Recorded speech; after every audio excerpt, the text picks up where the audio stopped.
मध्य प्रदेश में एक स्थान है ओरछा।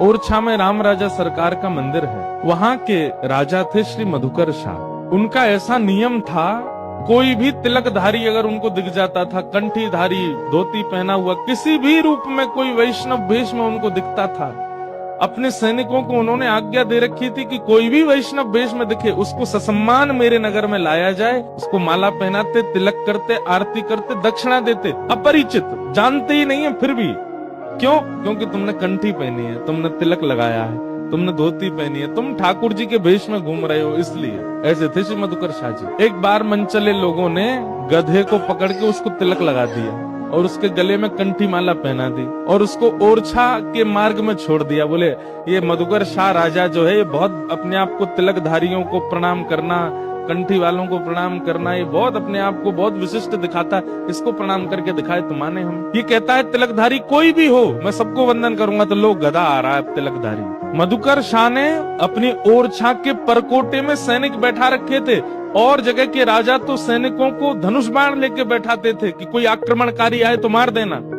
लेकिन मधुकर शाह ने पूजा की थाल, माला और दक्षिणा लेकर के बैठा रखे थे। कोई भी संत अगर ओरछा के बाहर से निकले, उनको रोक करके पूछना, अगर अवसर हो तो भीतर लाना, नहीं तो तुम ही लोग वहीं से तिलक, माला और दक्षिणा देकर के विदा कर देना।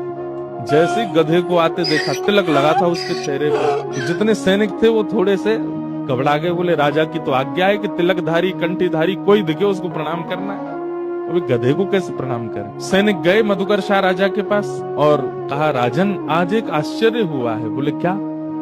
और दिन तो मानव तिलक लगा करके आते हैं, कंठी पहन के आते हैं तो हम उनको प्रणाम करते हैं, पर आज एक ऐसा जीव तिलक लगा करके आया कि हम सोच रहे प्रणाम करें कि नहीं। मधुकर शाह बोला कौन है? बोले आप खुद ही चल के देखो। बाहर आकर के देखा तो एक गधा घूम रहा था, घास खा रहा था, उसके तिलक लगा था, गले में कंठी माला थी। मधुकर शाह के नेत्र सजल हो गए, आनंदित हो गया और अपने सैनिकों से बोला, अरे तुमने प्रणाम क्यों नहीं किया? बोले कि महाराज ये तो गधा है। अरे गधा नहीं है तो? बोले आज तक हमने 2 पैर वाले वैष्णव देखे थे, आज 4 पैर वाला वैष्णव आया है, प्रणाम करो इसको। और मधुकर शाह ने अपने सैनिकों सहित प्रणाम किया उस गधे को।